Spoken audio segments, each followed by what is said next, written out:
Thank you, Mark. I always get very nervous at over-generous introductions because there's only one way to go from those. But anyway, let's see what we do. I'm assuming I press this bipper and it... Yeah, very good. Thank you. Okay, well, I'm very delighted to be speaking with Patricia Wiraku. We're going to talk about responding to sexual orientation and gender identity laws, well, a particular subset of them, and particularly talking about change or suppression practices bans. Let me just... Well, the topic will become obvious as we go through this. Okay, so in terms of... Oh, it's just a little bit about the Institute for Civil Society. We're a think tank and advocacy organisation. We've worked heavily in Victoria on change of suppression practices laws, against the windback of discrimination protections for faith bodies for schools, and for detailed improvements to the Federal Religious Discrimination Bill. And with Bishop Michael Stead, we have visited a very large number of federal politicians, largely by Zoom, in the course of lobbying and advocating around the Religious Discrimination Bill. And as Mark said, I also practice law and provide legal and compliance assistance to a number of religious organisations, schools and colleges around change or suppression practices and discrimination law. So the issue is, at that sort of practical legal level, top of mind for me at the moment. Okay, in terms of the agenda, I'm going to talk about the political and legal aspects of this, so the development of politics and laws against change or suppression practices in Western countries, what's the narrative that's driving that, what is now banned in Australia, which parts of Australia by change or suppression practice laws, what's permitted, what's unclear, and what are the consequences of engaging in them. And I'm delighted to share this topic with Dr. Patricia Wiraku, who is a medical doctor and sexologist, and she'll be speaking about the biology and brain chemistry of sex and gender development and untangling the issues of attraction, affection, arousal, behaviour and identity. And then we'll have some facilitated questions, although since we've started back a bit late from morning tea, I hope we'll have plenty of time for those questions. A couple of things. One is, I have, because I'm a lawyer, I'm a very wordy person, so my slides are very detailed with lots of words. If you don't like reading detail on slides, I hereby give you permission and absolution to ignore the slide and just listen to me, okay? If, on the other hand, you don't mind reading those things, you will find that I won't have time to cover every point on the slides. I will skip over some of the stuff. If you find something intriguing there, you can put it in a Slido question, okay? But don't get worried if there's too much up there.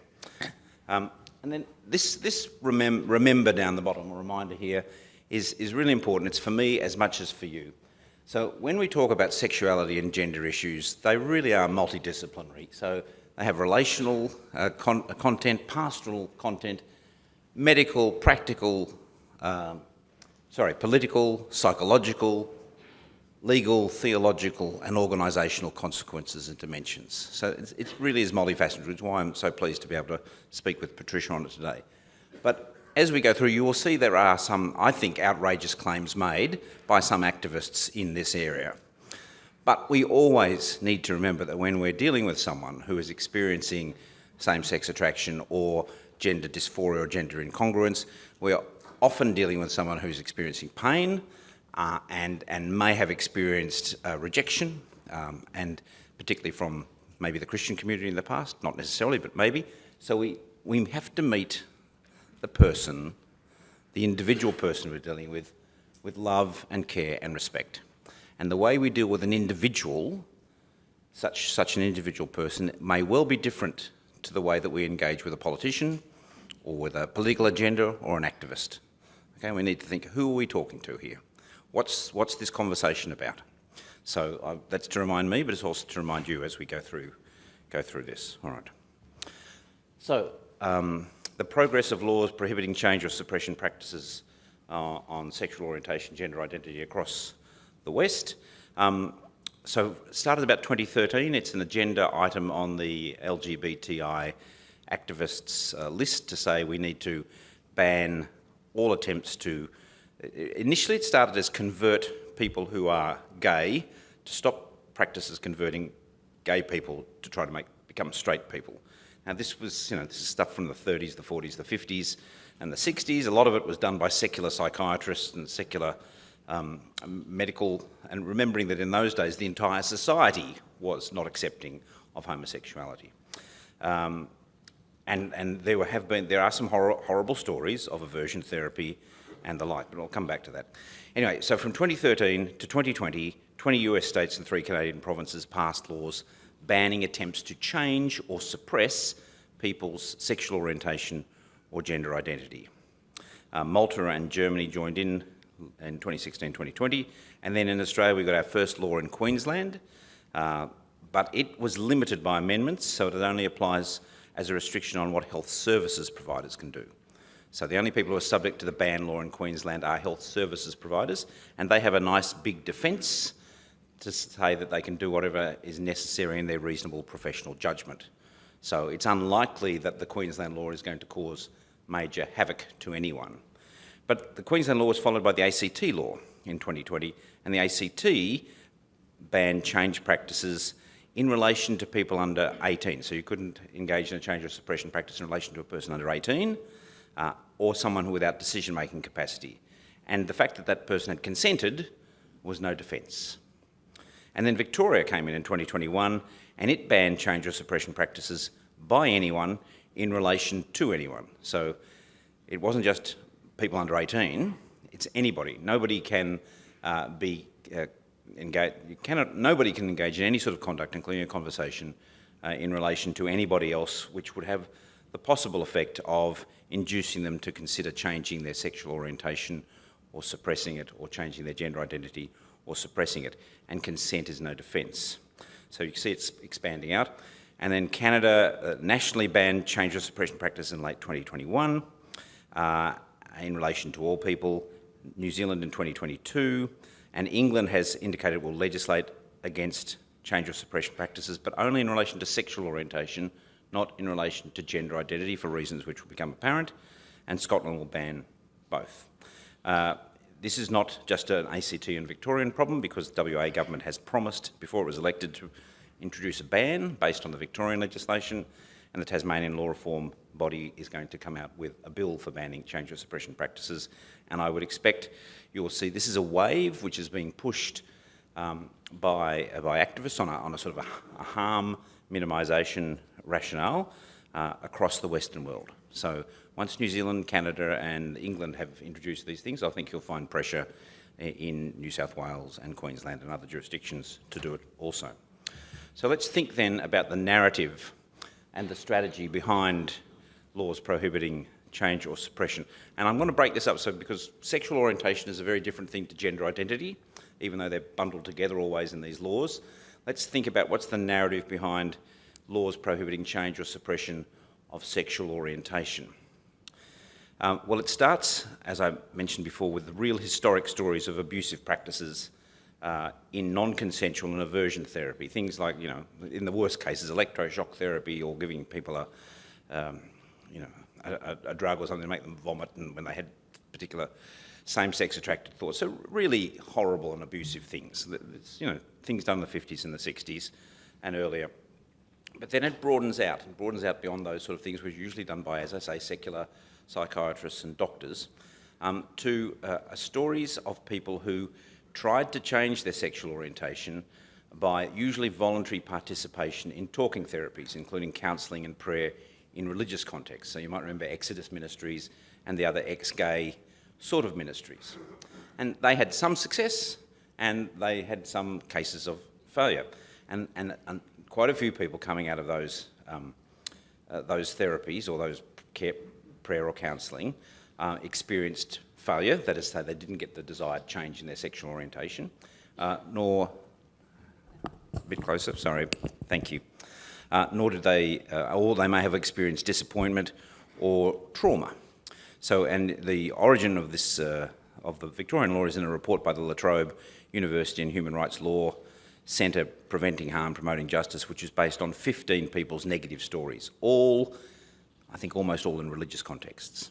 Right? And indeed, the new commissioner of the Victorian Human Rights and Equal Opportunity Commission is a person, Ro Allen, who presents as non-binary and likes to use their preferred pronouns are they. And Ro's story is that as a teenager or young woman in in a church in the eastern suburbs of Melbourne. She was prayed over for deliverance from I don't know, spirits of same-sex attraction or something like that, and she found that a very scary, scary experience.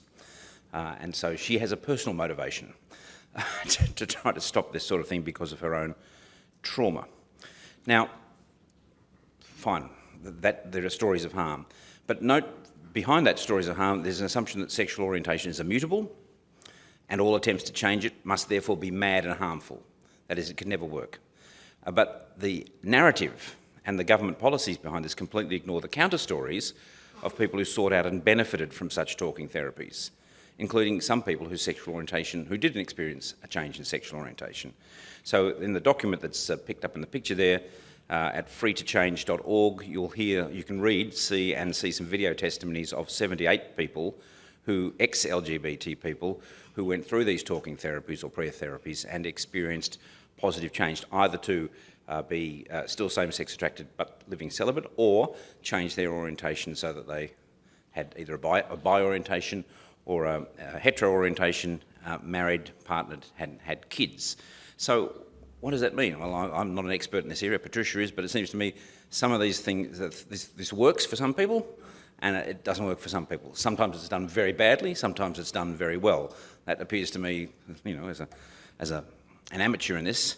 So if I believe both positive and negative stories are credible, what do I do? Well, I reckon if I was going to do something, I'd work out what is the specific aspect of what's bad about this and ban the specific things that are shown to be bad, or put some training in, or do something like that, because it obviously works for some people but not for others.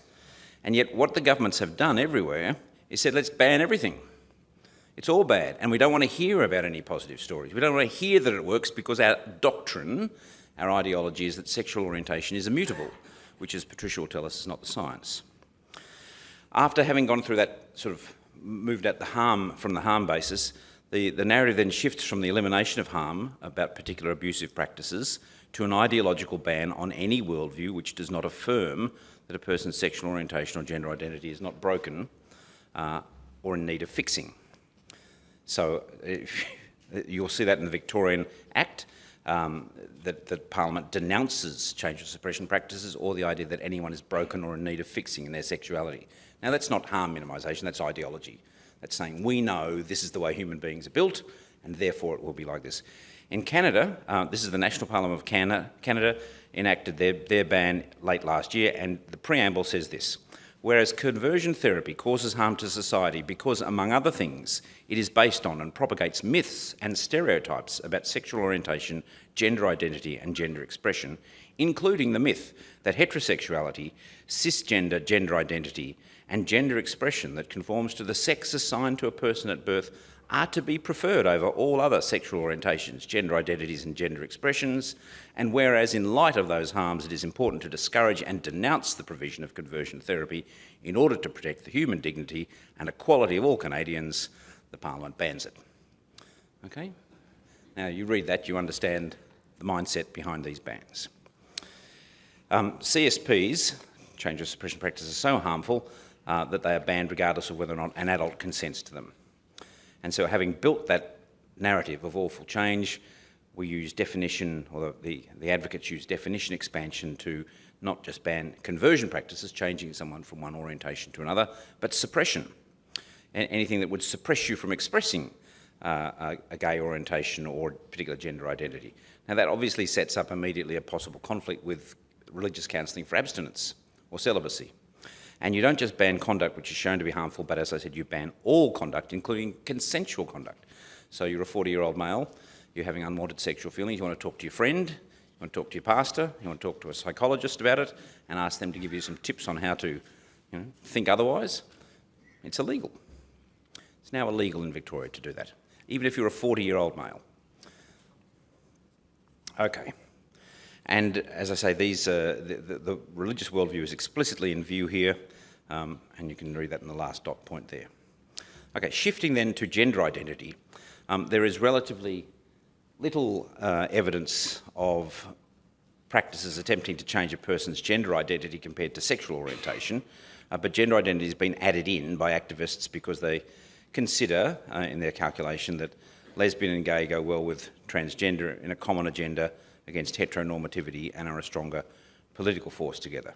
And gender identity is a very different issue to sexual orientation. I'm going to let Patricia talk about a lot of this, I think, but let me just say that the idea here is that your claimed internal sense of gender trumps your biological sex, which was assigned to you at birth, and is for all purposes more important. And so that then leads into a claim, which not all trans people make, that if my identity, the gender I identify as, means that I must be treated for all purposes as if I was that gender I identify as. That is, my claim to ontological and social equality for all purposes is far more contentious, and we've seen that recently in sporting, and we'll come back to that. But the experience of distress which people go through in feeling that they are in the wrong body is real and very, very painful. And so that's why I say that when we're dealing with a person in this context, we need to treat them with care and compassion. But also realise that particular distress they may be experiencing may not be sourced in a gender confusion. That may be a symptom. It may not be the presenting cause. For some it may, and for some it won't.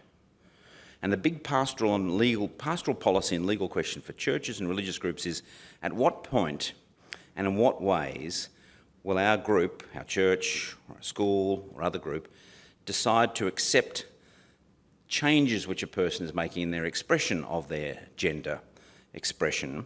For example, they've changed their name, they've changed their dress, they've changed their pronouns. Will they be allowed to use a shared sex-based change facility or bathroom facility? Will they be allowed to, attend sex-based activities like mothers of preschoolers or a men's event? They're all the practical issues that come out of this for religious groups, or indeed all groups. And it's not just about change or suppression practices, because remember that in just about every jurisdiction around Australia, it is unlawful to discriminate against someone on the basis of their sexual orientation or gender identity, subject to exceptions, which I don't have time to go into here. So there are varying exceptions among the different states and territories in this area. All right, moving on then. This is Bennett, Casper Williams. In this photo you can see a few things. You can see that Bennett has a good crop of facial hair. You may also notice that Bennett is pregnant. That's a baby bump there. A moment's reflection will tell you that for Bennett to be pregnant, Bennett must be a biological woman, because no biological men can fall pregnant. So Bennett was born as a woman, female, started medical transitioning in 2011. He had a double mastectomy in 2014. That's called gender-affirming surgery, because his gender identity is as a woman. Bennett decided he'd like to become I'm not sure, sorry.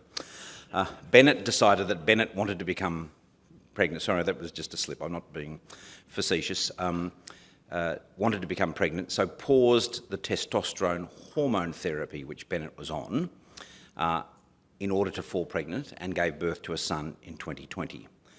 Bennett objected to being called a mother in the hospital and said it's so important that we stop defining womanhood in terms of motherhood, because it's a false equivalency that all women can become mothers, that all mothers carry their children, or that all people who carry children are mothers.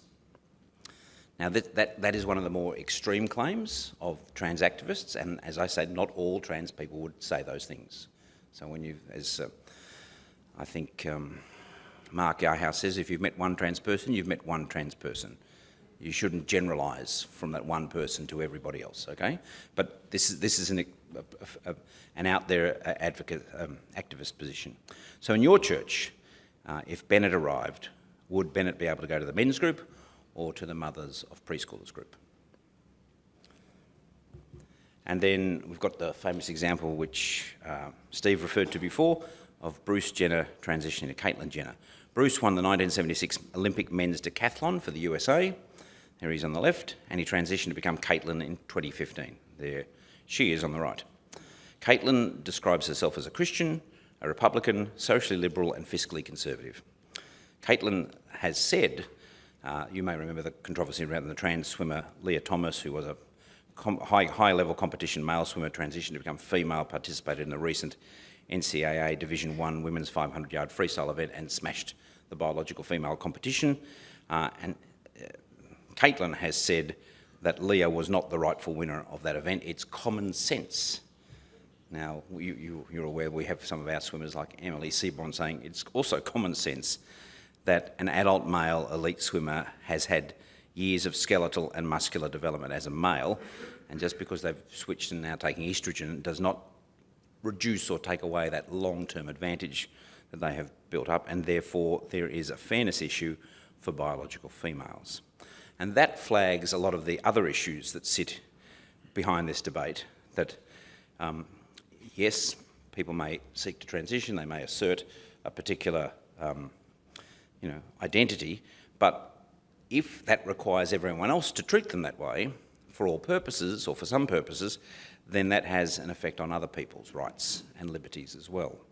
So there are safety and privacy issues for biological females in some contexts, and that's also relevant to discrimination complaints regarding gender identity, and it's also the underlying reason as to why the Religious Discrimination Bill stalled, because the changes to the Sex Discrimination Act would have prevented schools from being able to balance these things out, balance the issues, say, between trans boys and biological girls in schools, because of the amendments to the Sex Discrimination Act, which the Labor Party, crossbenchers and the 5 rebel Liberals insisted on as the price of passing the Religious Discrimination Bill. That's why the Religious Discrimination Bill did not proceed to the Senate, even though it was voted by 90 votes to 6 in the House of Representatives.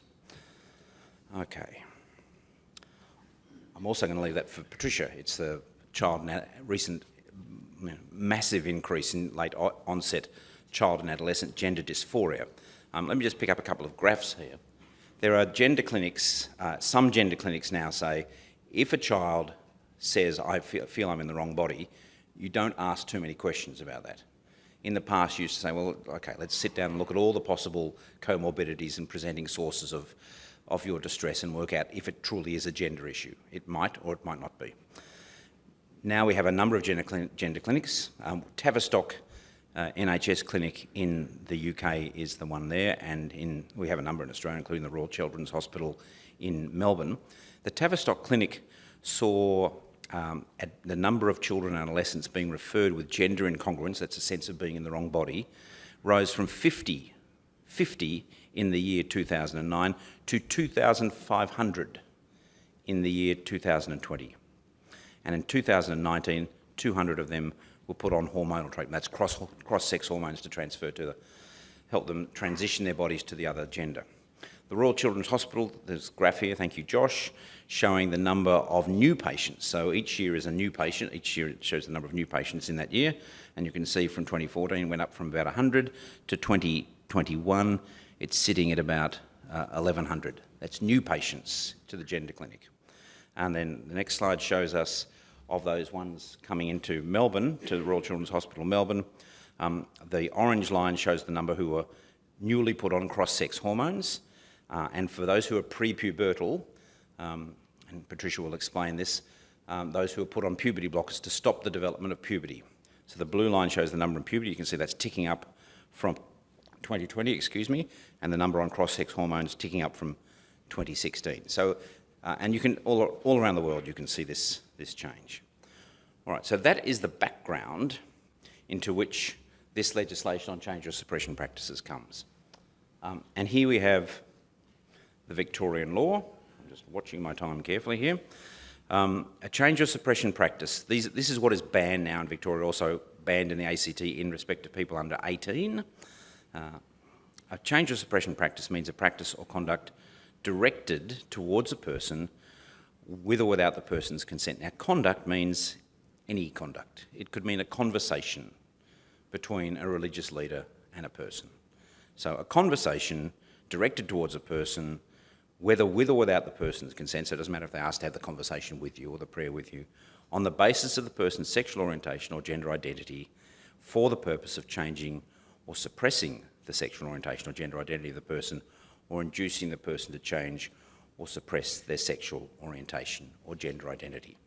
So that and then the law goes on to make clear that this covers a psychiatry or psychotherapy consultation, treatment or therapy, or any similar consultation, treatment or therapy. The AMA oppose this, the Law Institute and the Law Society and ACT oppose this.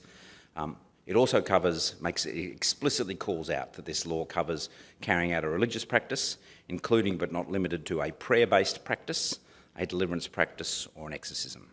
Now, all major religious groups protested about this, but in Victoria it makes no difference, and referring someone on for a CSP is also unlawful. What is not a change or suppression practice? A practice is not a change or suppression practice if it is supportive of or affirms a person's gender identity or sexual orientation. So if you are affirming someone's desire to transition in their gender identity or supporting someone switching their sexual orientation or assisting them in any way, that's fine, not a problem. But if you are in any way discouraging them or asking them to wait perhaps or to think about it, that is potentially a change or suppression practice which is illegal. So if you're a pastor or a friend or a counsellor, which way are you going to go? If you're an insurer of one of those people, what conduct are you going to insure or not insure? There is a defence if you're providing a health service, if you think it's in your reasonable professional judgment necessary to provide a health service to do what you're doing. There are some practitioners out there who are being firm in this, and if you had a look at I'll refer to it in my last slide, the National Association of Practising Psychiatrists have guidelines out there for the sensible treatment of gender dysphoria, looking across the whole range of potential causes. And remember, we're talking about real people, and we're often talking about kids here. And it's not a wise thing, it's not in the best interests of children to say, I'm going to assume you know what you're talking about. And I'm now going to prescribe you puberty blockers, and I'm now going to put you on cross-sex hormones, and I'm now going to assist you with double mastectomies or penile removal or something like that. Under 20. Under 20. Because that may not be in your long-term good, and a lot of it may be irreversible. That's what we're talking about. All right? So we need to think very, very, very carefully. And we are seeing a lot of people who have been through this process detransitioning and seeking to go back to what was their former gender identity. Not all, some people want to transition. And that's part of the difficulty here, that for some people, they want to transition and they are happier, but for many people not. So we can't take this sort of mono-ideological position to say push them through. What's not prohibited by this Act? Conduct which is not directed towards a person on the basis of the person's sexual orientation or gender identity. So if your conduct is directed at a general audience, like a Bible teaching put up online, or a sermon which doesn't take account of anyone's sexual orientation in the audience, that just says this is the church's beliefs about sexual orientation or God's views on sexual activity in or out of marriage, or on that there are two genders corresponding to two sexes, that is okay, because you're not directing that conduct towards any person on the basis of their sexual orientation or gender identity. However, if you start to move into question and answer sessions, or someone says, I'm gay, and what do you say about this? Your next answer is going to be directed to someone on the basis of their sexual orientation or gender identity. Conduct which does not have the purpose of changing or inducing a person to change their sexual orientation or gender identity is not prohibited. So, and here's where legal defence versus faithfulness to your conscience comes into play. You might answer a question, a conversation, or provide pastoral care, which includes a statement of the religion's beliefs on God's purposes and boundaries, but which leaves the person to decide by themselves or in their own personal prayer with God how to proceed, and you do not induce them to change their sexual orientation or gender identity. But you have to stop short of where you might otherwise have gone in a pastoral conversation in doing that. Okay. Now, the Institute for Civil Society will be providing a more detailed webinar on these issues. I don't have time to go into all the ins and outs. I'm just giving you a sort of very high level of what you can and can't do under this Act, because I want to give Patricia her space. Guideline 3 is conduct which encourages celibacy or abstinence from sexual activity, provided that encouragement is regardless of sexual orientation, is likely to be permitted. And this shows some of the strangeness of the thinking behind this bill, that the introducing Attorney General said, no, you can't tell people to be celibate, particularly if they're gay, because that's suppressing someone's sexual orientation. And then the second Attorney General, because the position changed between introduction and passage, said in Parliament, well, you can tell someone who's same-sex attracted not to have sex, and you can tell someone who's hetero not to have sex, and that would not offend this provision. It's not about how much sex you have, it's about your orientation. So try and work out what all that means. And it's probably the case that if you're counselling abstinence for both heterosexual and the same-sex people equally, then that will be lawful. But let's see what the regulator thinks. So this is the Victorian Human Rights and Equal Opportunity Commission, and it has put out on its website a list of practices which it considers to be unlawful under this law.